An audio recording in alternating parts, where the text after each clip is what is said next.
Regardez comment cette dame a rendu le salon sale pour que la domestique soit chassée, mais finalement, c'est son mari qui a perdu son boulot. C'est à peine elle a fini son sale boulot que le mari est venu avec l'inspectrice de son nouvel emploi pour la visite de sa maison.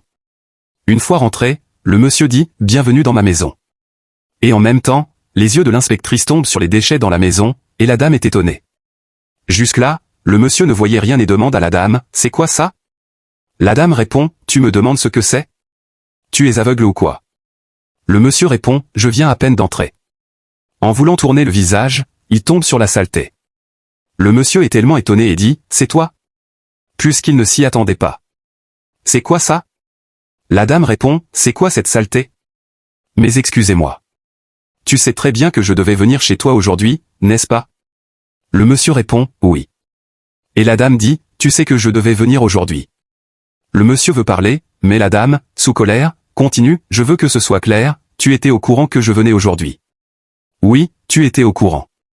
Et c'est comme ça que tu entretiens ton environnement ? Ton espace de vie, ton salon est vide et sale. Et tu oses venir me supplier en disant que tu es qualifié pour ce travail, pour ce contrat. Tu dis que tu es qualifié ? C'est pourtant écrit noir sur blanc à quel point tu es censé être qualifié et certifié pour gérer ce contrat. Sais-tu que ce contrat repose sur la propreté et l'hygiène environnementale ?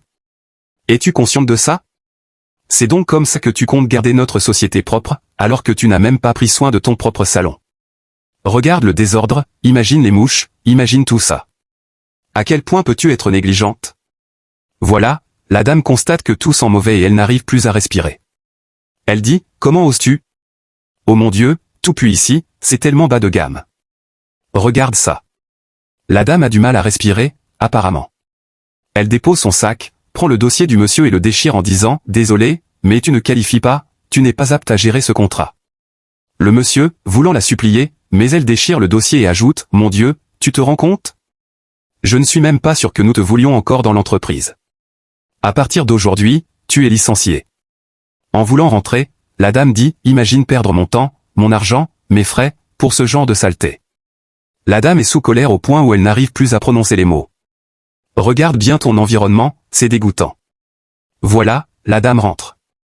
Qui des deux a tort ? Qui peut être choisi comme fautif ? Suivez jusqu'à la fin. Le monsieur, sous colère, appelle la domestique une et deux fois, et la domestique arrive. Subitement, le monsieur commence à la frapper. Voilà, elle aussi est étonnée de l'aspect du salon et dit « Que s'est-il passé ? Qu'est-ce que c'est que ça ? Jésus, qui a fait ça ?» Subitement, la dame commence à ramasser les ordures, et le monsieur dit sous colère « Prociou, arrête, ne touche à rien.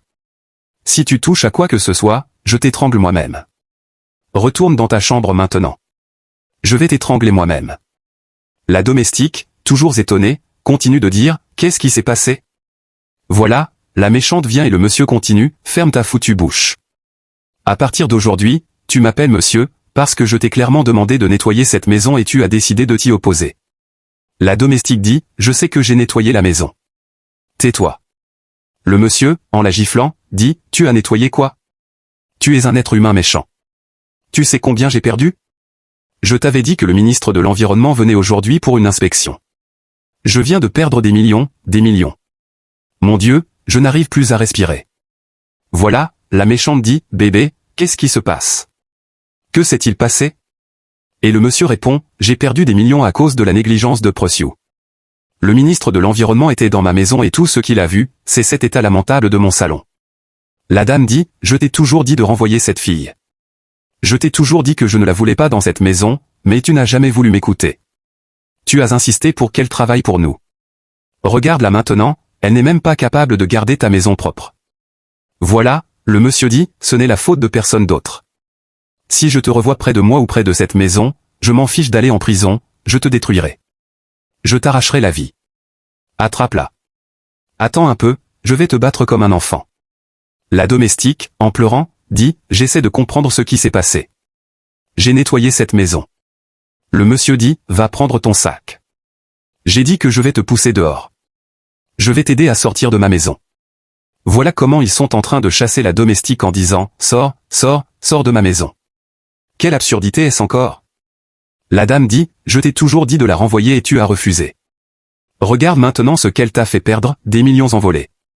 Je suis désolé, vraiment désolé. Je sais que ça t'a fait très mal. Un autre contrat viendra, un plus grand viendra. Voilà, la domestique pleure en voulant parler, et la méchante dit, Prociou, pourquoi tu pleures? Qu'on la fasse sortir immédiatement. Sors, sors, sors. La domestique dit, arrête, je n'ai rien fait. Le monsieur répond, qu'est-ce que tu veux dire que tu n'as rien fait? Tu continues de mentir. La domestique dit, non, je ne mens pas, j'ai nettoyé la maison. La méchante dit, elle fait perdre du temps, laisse-la partir.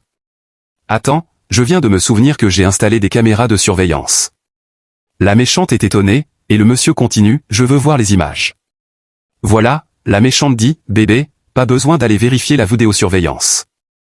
C'est clair que c'est elle. Qui d'autre nettoie cette maison? Il n'y a aucune raison de vérifier. Le monsieur répond, tu sais pourquoi? Le père de Procio est le meilleur ami de mon père. En la renvoyant, j'enverrai la vidéo à son père pour qu'il voie le mal qu'elle m'a causé. La méchante femme répond, peu importe, on peut faire une vidéo de cet endroit. Le monsieur répond, non, je veux envoyer une preuve concrète à son père. Mais la dame dit, Procio, par maintenant, il n'y a plus de temps. Voilà le monsieur en train de déverrouiller le téléphone pour vérifier la caméra, mais la dame dit, bébé, pas besoin de prendre la vidéo maintenant. Regardez le monsieur en train de voir la vidéo et dire, qu'est-ce que c'est encore? C'est quoi ce que je suis en train de voir? Apparemment, la dame pleure déjà. Le monsieur, la langue lourde, dit, Esther, je ne comprends pas, c'est toi? La dame répond, moi, j'ai fait quoi? Le monsieur continue, c'est toi qui m'as fait ça. C'est toi qui as mis toute cette saleté ici alors que tu savais que j'attendais le ministre de l'Environnement aujourd'hui pour une inspection d'un contrat de plusieurs millions.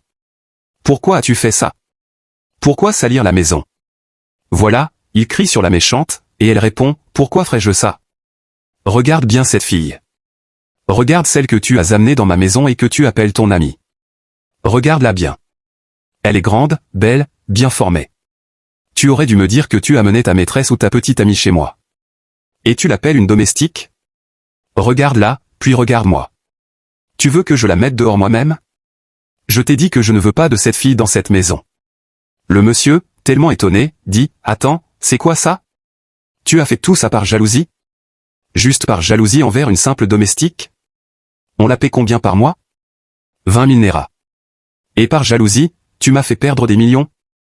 La dame répond, je n'arrive pas à comprendre pourquoi je serais jalouse. Qui ne serait pas jalouse en voyant une fille comme ça?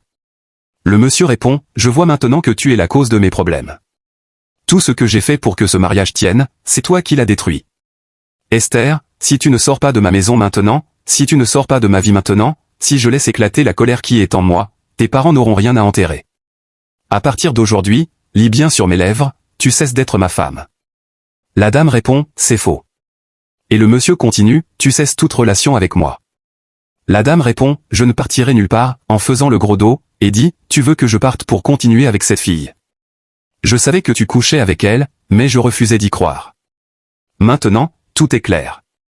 Voilà, le monsieur ouvre la porte à sa femme et lui demande de sortir, et elle dit, je ne pars pas. Compte jusqu'à 3 si tu veux. Voilà, le monsieur, sous colère, et par force, commence à vouloir faire sortir la dame. Et la dame dit, ce n'est pas fini, ce n'est pas fini, ce n'est pas fini. Qu'est-ce que j'ai fait? Dis-moi ce que j'ai fait. Laisse-moi, laisse-moi. Mais le monsieur la fait sortir et ferme la porte, puis pleure en disant, qu'est-ce que j'ai fait de mal? Donnez votre avis en commentaire et n'oubliez pas de vous abonner, d'aimer et de partager. Et mettez, nouvelle histoire, en commentaire si vous voulez une prochaine histoire.